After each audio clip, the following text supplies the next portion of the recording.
ఒక్కో దేశానికి ఒక్కో రాష్ట్రానికి ఒక్కో పట్టణానికి ఓ బండ గుర్తుంటది. అంటే ఆ ఊరి పేరు చెప్పగానే టక్కున అదే యాదకొస్తుంటది. అట్లనే హైదరాబాద్ అనగానే గోల్కొండ, చార్మినార్, బిర్లా టెంపుల్, హుస్సేన్ సాగరే కాదు, ఇరానీ చాయ్, హైదరాబాద్ బిర్యానీ మతికొస్తుంటది. చూడాల్సిన జాగలు, షిరిటిన్లు, హోటళ్లు, రెస్టారెంట్ల ముచ్చట అటెన్క చెప్పుకుందాం గాని ఇప్పుడైతే హైదరాబాద్ బిర్యానీ ముచ్చట చూద్దాం.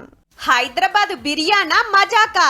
దునియాలా ఎక్కువ మంది కాయి చేసే తిండిలా 31వ ర్యాంకు, దేశంలా 4వ ర్యాంకు, దక్షిణ భారతంలా ఫస్ట్ ర్యాంకు కొట్టింది. మరి ఓ సంగపోళ్ళు అన్ని దేశాల కలిపి 15,000 వంటకాల మీద 5 లక్షల మందిని సర్వే చేసి గీ ముచ్చట చెప్పిండ్రు. ఆ టేస్టే అలాగుంటది. పట్నం వచ్చినోళ్ళు పక్క కుమ్మాల్సిందే.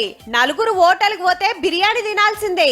ఇంటికి చుట్టాలొచ్చినా, మమ్మీ వండిన కూర నచ్చకున్నా, వండే తీర్వాటం లేకుండా ఫోన్ తీసినమా, ఆర్డర్ పెట్టినమా, చేతులు కడుక్కునే లోపు గరం గరం తీసుకొచ్చి కాలింగ్ బెల్లు కొడతారు. ఈడికి మంచిగానే ఉన్నది గాని బిర్యానీ టేస్ట్ లా ముంగటున్న హైదరాబాద్ మంచి తిండి దొరికే సిటీలల్లా 50వ జాగలున్నది. అట్లనే దునియా తోపు రెస్టారెంట్ల లిస్టు తీస్తే బెంగళూరు, కలకత్తా హోటళ్లున్నాయి గాని భాగ్యనగరం రెస్టారెంట్ ఒక్కటంటే ఒక్కటి కూడా లేదు. అంత తేటగున్నాయన్నట్టు. ఈ నడమ చూస్తలేమా, ముక్కింది మురిగింది బరుపుగడ్డల పెట్టి ఎట్లోంటి పెడుతున్నారు. 5 సుక్కల హోటలైనా, సడక్ పక్కన బండ్లైనా సూపుకు ముద్దుగా, టేస్టుకు కమ్మగా, ఒంటరులకు పోతే కనబడుతుంది సక్కదనం. ఎచ్చి పచ్చి తిని దావుకండ్లనే వడబట్టిరి.